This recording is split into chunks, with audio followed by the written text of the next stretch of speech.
নমস্কার বন্ধুরা, ফিরে এলাম নতুন একটি কমেডি ভিডিও নিয়ে। আজকের গল্প হলো অল ইন্ডিয়া পরীক্ষায় কিভাবে একটি ছেলে প্রথম স্থান অধিকার করেছে। তো চলুন বন্ধুরা, গল্পটা শুরু করা যাক। তো ছেলেটির সাক্ষাৎকারে কি বলছে সেটাই আজকে শোনাবো। তো প্রথম থেকেই আমার স্বপ্ন ছিল দেশের 1 নম্বর মাতাল হওয়া। তো এর জন্য আমি অনেক অক্লান্ত পরিশ্রম করেছি। আমার স্বপ্নের পিছনে ছিলেন আমার মা বাবা। মা বাবা চাইতেন সবসময় দেশের 1 নম্বর মাতাল হওয়া। তো 30 বছর অক্লান্ত পরিশ্রম করে আজ আমি এই জায়গায় পৌঁছেছি। কখনো নিজের পয়সায় খেয়েছি, যখন টাকা পয়সা না থাকতো তখন ওর কাছ থেকে ঝেড়ে খেয়েছি।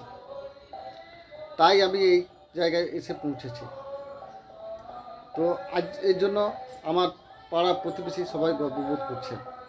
দেশের 1 নম্বর হওয়াটা চারটেখানে কথা নয়, তাই না?